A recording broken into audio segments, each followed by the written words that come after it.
Imagina se fosse você indo pro mundo Isekai. Qual mundo você ia querer nascer? Tipo assim, com qual vida, né? Uma fácil ou uma vida difícil? Obviamente que a maioria vai escolher a fácil, não tem nem como, mas tudo tem suas consequências. Hoje a gente vai conferir alguns personagens aqui de Isekai que nasceram com as vidas fáceis, normais, difíceis e muito difíceis. Então se prepara que o negócio tá bom, cara. Eu quero saber no final qual você escolheria pra viver. Tamo junto? Então vem comigo, pega a pipoca e vamos nessa.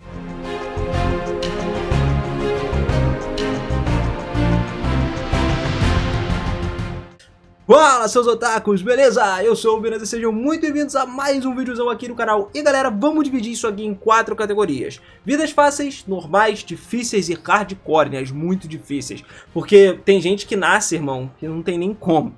Bom, vamos começar com as fáceis aqui. O primeiro de todos seria o Ainz. Um cara simples, tranquilo, que já era super forte, não era o mais forte do jogo dele, mas já era uma caveira absurdamente roubada, né? Que ficou preso num novo mundo. Ele foi meio... não foi reencarnado, mas ele fechou os olhos e acordou depois que os servidores de Yggdrasil foram fechados, e mesmo assim ele já se tornou o ser mais poderoso desse mundo, ele já foi pra lá assim. Então sim, a vida dele é considerada uma vida simples, uma vida fácil, uma vida sem muito pra onde ele fugir. O cara basicamente conquista o mundo todo com o poder que ele tem atualmente.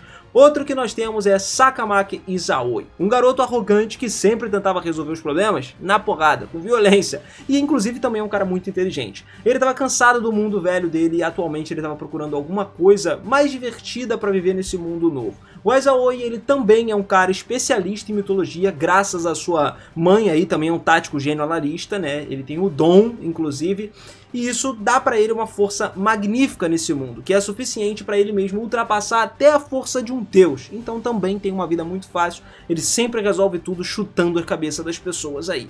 O próximo seria Yogiri Takatou. Yogiri, cara, depois de ser abandonado pelos colegas, ele e o seu novo amigo Tomochika decidiram explorar um novo mundo. Só que, na esperança de encontrar um caminho de volta para casa, eles acabaram saindo e não rolou, né? Porque o poder característico dele era matar instantaneamente qualquer pessoa que ele quisesse. Literalmente, se ele desejar, com um único pensamento a pessoa morre. Apesar dessa habilidade ser aparentemente onipotente, ele é incapaz de alcançar o seu objetivo de retornar para casa com ela, e assim ele abre caminho através desse novo mundo a fim de encontrar um novo caminho de volta. Ao longo da história, a verdadeira natureza dele até vem à tona pra gente, né? Que é revelado que ele é um tipo de horror sobrenatural, que por razões desconhecidas se manifestou como Yugiri, que voltou nesse novo mundo. Mas como ele tem esse poder de basicamente acabar com todo mundo, a vida dele também se tornou muito fácil. O próximo das fáceis é o Diablo, um cara que só era um jogador de Cross Revive, que controlava o personagem Diablo, que era conhecido como o verdadeiro Rei Demônio, sempre derrotando os jogadores com os equipamentos e as melhores habilidades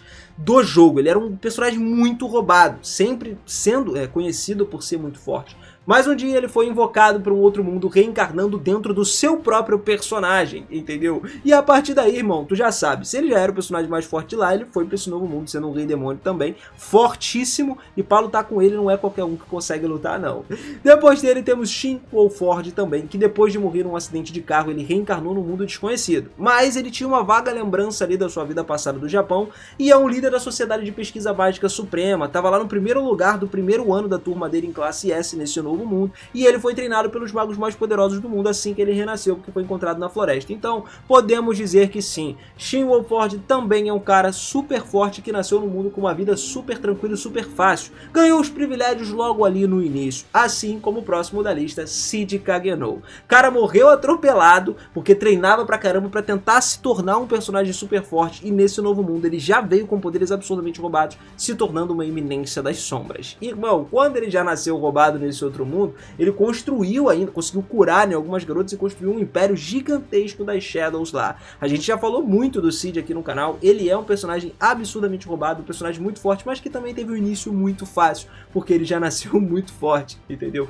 Desde pequeno ele já era mais forte do que a irmã dele, do que a Claire, treinava junto com ela, mas ele fingia que não tinha esse poder, porque ele queria ser uma eminência das sombras. Outro que também tiveram uma vida fácil foram Sora e Shiro, dois personagens aí incríveis, icônicos, com habilidades absurdas em jogos, principalmente jogos de carta, enfim, todos na verdade. Sempre foram os melhores jogadores, sempre foram aqueles hikikomori, né, que ficam trancados dentro do quarto, e agora nesse novo mundo que eles foram, eles reencarnaram no mundo de jogos, onde a especialidade deles é esse, e eles nunca perdem, literalmente nunca perdem. Então o negócio tá perfeito, irmão. Pra eles, viver num mundo onde eles sempre ganhavam é uma coisa tranquila, entendeu? Fácil, tanto que eles se tornaram o novo rei e a nova rainha deste mundo.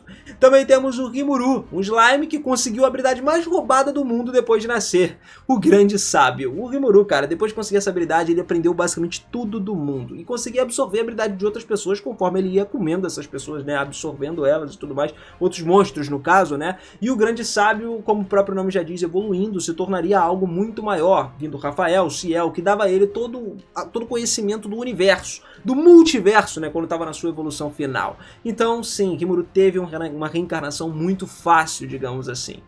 Shiroi também teve, conhecida como estrategista, né, do Departure Tea Party, né, o grupo informal que conseguiu enfrentar alguns ataques difíceis ali do jogo. E a habilidade especial, cara, é a cerimônia de arte do contrato, que permite ele criar contratos que podem literalmente mudar até mesmo as leis do mundo. Então tu já viu, né, se o cara consegue criar contratos que mudam as leis do mundo, ele já é um absurdo de poder. Então, finalizamos assim com ele os fáceis. Bora entrar nos normais agora. Uma vida que assim, não faria muita diferença, né? Não mudou da vida passada. Começando com Lug Tuatha-Dé, o cara nascido como herdeiro da aristocrata família Tuatha-Dé lá no reino de Alvan. O Lug ele já foi o maior assassino da Terra. Só que, durante uma viagem pro Japão, ele foi abatido por um míssil, né? E acabou morrendo nisso daí. Mais tarde, uma deusa reencarnou ele, sem tirar as memórias dele, concedendo 5 habilidades extras para ele nesse mundo. A deusa escolheu acreditar que somente um assassino, do jeito que ele era, poderia matar um herói dentro dos limites da humanidade, né? Porque o herói é uma pessoa que é fora da humanidade, é muito forte. Na verdade é uma heroína, enfim, tem uma reviravolta na história aí. Mas ele se tornou uma pessoa que ele já era, um assassino muito renomado. Temos também Kazuya Soma. Originalmente, um cara que era da Terra foi convocado para o outro mundo como um herói, e segundo um certo anúncio aí, né, que foi bem preciso do rei Albert Elfririn, o Kazuya se tornou o rei do reino de Elfririn, para poder evitar as rebeliões daqueles que poderiam acreditar que o Kazuya tinha usurpado o trono, né, sei lá, feito algum golpe. O rei arranjou para sua filha se casar junto com o Kazuya. E a partir daí ele começou politicamente a mudar todo o reino, o que eu achei bem interessante desse anime. Ele não tem poder nem nada, ele só usa a inteligência dele, tudo que ele conhecia de política no geral, de economia, enfim, para poder moldar o reino ao jeito dele agora. Temos Ichiro Suzuki, que acordou no mundo do jogo depois de adormecer na sua mesa por cerca de 30 horas, né, de depuração de verificação. Acontece que assim, ele programava, né, um jogo, trabalhava nele e tal, e ele basicamente entrou dentro desse jogo. Ele chegou no mundo paralelo ali como um adolescente de 15 anos também, chamado Satou, e os seus atributos iniciais eram 10 no nível 1. Ele desmaiou e depois de ativar a chuva de meteoros por conta das repetidas mudanças do nível 1 para o nível 310, porque ele mudou muito rápido, então a vida dele basicamente continuou normal, ele não teve uma vida difícil ou muito fácil. Acho que foi um negócio normal mesmo para esse mundo. Suyo dia a dia ali, assim como a do Hikaru Machio também, que é um humano ressuscitado da Terra, né, e ele é o fundador e líder da Vila Taiju. Originalmente a vila era uma fazenda, né, acontece que de alguma forma ele construiu no meio dos animais mortais e também um solo incultivável, uma vila que se formou com vários moradores ali, por conta do isolamento, da comida deliciosa que ele fazia. O Hikaru, ele, apesar de ser extremamente simpático também, ele fez com que muitas mulheres quisessem se reunir ali para reproduzir com ele, e também acabou que o Taiju era uma vila, um refúgio para as pessoas que estavam em perigo, que precisavam de um novo começo, que se revelava uma coisa notável, né? Poderosa também, de habilidades e tudo mais. Com o tempo essa vila se expandiu para poder incluir vilas satélites construídas, né, pelos moradores originais de Taiju também. Outro que tiver uma vida normal seria o Rudeus, um humano que tem uma vida meio ruim, né, no normal dele, mas acabou morrendo para proteger uma garota de ser atropelado, reencarnando numa vida mais tranquila. Ao longo do tempo, ele vai desenvolvendo as habilidades e passa por um processo ali de se tornar um mago cada vez mais forte, desafios e tudo mais, mas no início, no geral, quando ele reencarnou, ele foi filho de um casal muito simpático, né, que era Zenith e o Paul, e tranquilaço, eles sempre se curtiam, viviam uma vida pacata, ele não teve nenhuma dificuldade no início da vida dele, e isso já é para ser considerado uma vida normal. Depois disso as dificuldades começam. Mas vamos subir um pouco o patamar. Vamos para os difíceis agora. Começando com o Ryo Karasuke, cara. O Ryo, ele é o filho de um órfão, né, da Ayami Zen, que vive nas favelas da capital do reino de Beltran. Então, cara, ele, tu já sabe, né, o cara literalmente já nasceu mal, sem comida, sem bebida, enfim, vivia mal pra caramba, a vida dele foi sofrida, apanhava. Inclusive, ele jurou vingança contra a pessoa que assassinou a mãe dele, só que logo passou por uma mudança, né, que seria a recuperação das memórias da vida anterior como Haruto. Ele, que morreu num infeliz acidente de ônibus lá no no Japão, assim que as memórias dele voltaram, a personalidade dele se fundiu ali com ele, antiga, e aí ele mudou. Só que o senso de identidade do Ryo não mudou. Basicamente, mesmo que ele tenha as memórias do garoto, ele ainda se vê como o Ryo. E posteriormente, uma reviravolta do nada arrastou ele para um sequestro, onde ele resgatou a segunda princesa do reino de Beltran, né, que era Flora Beltran. E como recompensa, ele foi autorizado a se matricular no Instituto Real do reino de Beltran. Mas ele se envolveu em disputas políticas e tal, uma falsa acusação, e se tornou um fugitivo antes de se formar, sendo forçado a fugir do país. Pra tu ver como é que ele não teve, de fato, uma vida fácil. Pelo contrário, foi uma vida bem complicada, né? Até hoje ele tá com uma vida complicada aí, apesar de ser um cara muito mais forte, mais tranquilo. Temos Kinji Ninomiya também. O Kinji, ele alcançou a vida de um Neji, né? Aquele cara que passa os dias num apartamento de luxo desprezando pessoas comuns. Pois é, e quando ele comentou tanto que ele teve um trabalho muito duro e tal, mas conseguiu atingir o objetivo dele, ele acaba teletransportando para um outro mundo. E aí, nesse momento, ele acaba vendendo o seu iPad. Mas quando a bateria acaba, ele é chamado de vigarista e todo mundo começa a espancar ele, irmão. Só que, como ele possui uma grande soma de dinheiro, ele acaba sendo vendido para um campo de trabalho ali. E aí ele passa os dias cavando numa masmorra por cristais de demonite, né? Tentando ganhar o suficiente para poder pagar os débitos que ele tem. Então basicamente esse daí foi sofrido. Tadinho, o maluco que tinha muito dinheiro foi pro mundo sem nada, perdeu as coisas preciosas e ainda teve que trabalhar pra caramba pra poder conseguir pagar os negócios que ele tava devendo. Outro que também teve uma vida que é relativamente difícil no início foi o Makoto. Porque o Makoto, ele reencarnou já sendo desprezado pela deusa, por ele ser um cara feio, cara. Olha que engraçado, né? Ele chegou lá, a deusa falou, putz, tu é muito feio, vou te jogar fora. Ela já conhecia os pais dele, mesmo assim resolveu jogar ele fora desse mundo, e o cara basicamente foi jogado no fim do mundo e teve que viver. Lógico, ele é um cara muito forte, né, como eu falei, tem suas consequências de tudo, mas ele não tem a bênção da deusa. Ele teve a bênção de outro deus, né, que foi o deus da terra, graças a Deus deu uma bênção pra ele, deus da lua, né, porque se não tivesse dado, irmão, tadinho, o Makoto ia sofrer até hoje, ele ia estar numa vida muito ruim, mas de fato ele conseguiu se superar.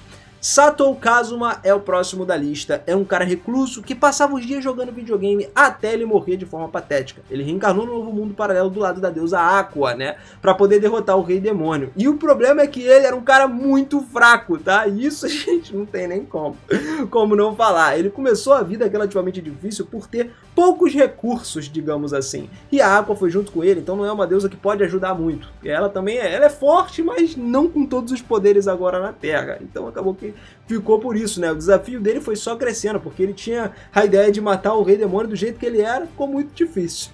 Shimazu Toyohisa também é outro. Toyohisa, ele foi um jogador do mundo de Drifters no final da batalha de Sekigahara, e ele foi gravemente ferido nessa batalha. Ele matou o general, né, Tokugawa, que tava lá, e quando ele foi jogado no mundo absurdo de Drifters, cara, ele foi resgatado pelos elfos e levado pro Castelo das Ruínas, aonde a aventura dele começou. Mas ele também não teve um início muito fácil, porque ele sofreu bastante nessas batalhas aí constantes até ele ser resgatado, tá? Indo agora para nossa categoria final dos hardcores, as vidas mais difíceis aqui, a gente começa com o Hajime, o cara que originalmente era membro do grupo dos heróis, só que ele foi condenado ao ostracismo por receber um cargo comum de sinergista. Os atributos dele eram muito fracos e a suposta morte dele no grande labirinto de orcos foi obra desses caras aí, dos heróis, porque depois de tudo ele descobriu a verdade sobre o mundo, ele estabeleceu como objetivo retornar para o Japão a qualquer custo, entendeu? Só que ele, como ele foi jogado dentro de um labirinto e meio que as pessoas descartaram ele como se fosse nada, ele perdeu pedaços do corpo, teve que comer monstros, ele acabou sofrendo uma mutação para um híbrido, né? Basicamente, quando ele devorou um monstro, a carne desses monstros, ele não era mais considerado um humano puro sangue, mas sim um híbrido do geral, porque ele se tornou metade monstro. E aí começou as habilidades dele. Só que, cara, é aquilo, tá vendo? Como se todos os personagens têm que passar por algum momento difícil para poder conseguir crescer no geral, né, para poder ganhar os poderes, e isso é que eu considero coisas, inícios de história muito difíceis. Outro aqui é o Ryujin Seiya. O Seiya, ele é um cara caracterizado pela natureza dele excessivamente cautelosa. Isso é que torna ele um cara muito ruim em viver nesse mundo, porque ele se recusa a enfrentar qualquer inimigo que ele não tenha certeza absoluta que ele pode derrotar. O problema é que ele não tem certeza que pode derrotar ninguém, então ele ataca várias vezes os inimigos derrotados na esperança de que ele consiga realmente não fazer esses inimigos se reanimarem, tá ligado? Porque se ele se reanimar, o cara não sabe se vai conseguir lutar de novo. Então assim, já que pode ser um inimigo portador de uma doença mortal, ele também evita, né, ficar muito próximo e tudo mais, só que a natureza cautelosa dele também torna um cara extremamente diligente quando se trata de preparar bastante, né, as suas batalhas futuras ali. E ele luta para subir de nível por dias adentro aí, tá? E quase que incansavelmente ele treina. Só que é o que eu falei, um cara que assim, começou a vida com medo de lutar contra o slime. Esse medo, essa cautela excessiva é algo que não é muito bom não. Outro que entramos aqui, Naofumi. Esse aí foi abalado completamente. Ele já veio para esse mundo como um dos heróis mais fracos pelo fato dele só conseguir usar um escudo, nada mais. E o que você pode fazer se você não pode atacar, né? O caso dele era defender os outros heróis, a ideia. Só que a pior habilidade pode ter se tornado a melhor no final das contas, porque ele foi adquirindo muita experiência.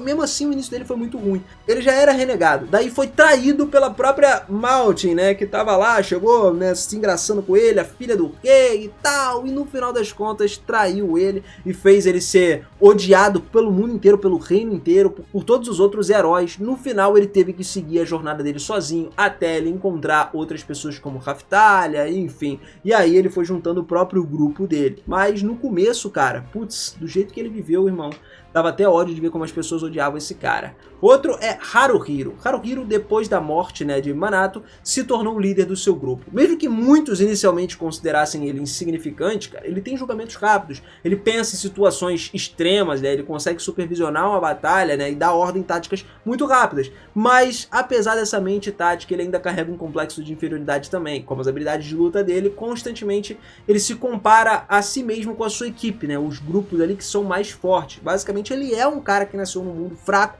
e a vida dele é meio que presa a lutar contra goblins, tá? Ele não vai muito além disso. Os goblins já são fortes demais pra ele, pra poder conseguir lidar. Outro que nós temos é Touka, que foi um dos alunos convocados, né, pela deusa Vishes, né, e pra se tornar um herói desse outro mundo. Só que ele foi abandonado e renegado por todos os amigos dele e a deusa também. Ele foi enviado pra morte pela deusa Vishes. Só que, depois que ele foi enviado para esse lugar, ele conseguiu sobreviver e escapar das ruínas do descarte. Então o Touka partiu numa jornada diferente de vingança para matar a deusa Vishes. No começo, parecia muito que ele ia morrer. E você ser renegado, subjugado por todo mundo e mandado para um lugar onde é quase certo que você vai morrer, é uma vida bem difícil de se iniciar. Outra que nós tivemos aqui que também foi difícil foi a Kumoko, cara. Ela, apesar de ser uma aranha, reencarnou no mundo, cara, como uma Taractete inferior, que era um monstro muito fraco, na maior e mais perigosa masmorra conhecida pelo homem, que era o grande labirinto de Elrow. Na vida dela no labirinto, pô, era repleta de perigos, de forças absurdas, monstros grandes que forçavam ela a lutar para se fortalecer e sobreviver. Ela lutava, comia, subia de nível e continuamente foi evoluindo ao longo dos anos ali, até se tornar uma aracne, né, e conhecer a Ariel, que aí a história começou a mudar. Mas esses anos aí, irmão, foram anos difíceis, cara. Ela sofreu pra caramba pra conseguir se desenvolver dentro desse lugar. E por último, que eu acho que o mais difícil de todos, eu não sei se eu posso considerar mais difícil, né? Acho que todos estão bem equilibrados, mas seria o Subaru, cara. Um ex-hikikomori que foi transportado para Lugúnica, que por meios desconhecidos recebeu a autoridade, que era o retorno pela morte, né, da Satela, e esse é o pior começo para você nascer literalmente sem poder nenhum, tá? Porque assim, o único poder que ele tem é esse, morrer várias vezes e voltar no tempo. Convenhamos, dói, porque mesmo que ele morra, ele sente a dor da morte. Então eu acho que não é só o começo que é ruim, mas toda a trajetória dele acabou se tornando ruim por causa desse poder aí, no qual ele sente a dor de morrer várias e várias vezes. Mas no final das contas, galera, eu acho que esse início dele não foi um início tão desesperador, até ele chegar e ver a primeira morte, que eu não lembro exatamente qual episódio é, porque já faz muito tempo que eu vi a primeira temporada, mas, irmão, a primeira vez que ele morre e volta, aí ele vê o que é, de fato, sentir a dor disso tudo. Enfim, né, o cara viveu uma vida meio que miserável agora nesse novo mundo, difícil pra caramba de se alocar. E vendo as pessoas que ele ama morrer também, porque ele passa por isso. Ele não só ele morre, mas ele vê as pessoas morrerem, às vezes ele tem que se matar pra voltar e salvar essas pessoas. Então não é algo muito simples e muito fácil de se fazer. Bom, família, esses aqui foram as categorias, os nascimentos de todos os fáceis, médios, né, normais ali, difíceis e muito difíceis da vida dos animes. E eu quero saber de você, qual desses animes você escolheria para viver? Seja sincero, pode ser até um muito difícil. Se você gosta de desafio, comenta aí que eu quero saber sobre isso. E não esquece, se inscreve no canal e ativa o sininho, você vai ser muito bem-vindo pra gente falar muito mais curiosidades e coisas sobre os animes aqui, beleza? Tamo junto demais, família, beijo no coração de vocês e eu vejo vocês na próxima. Valeu!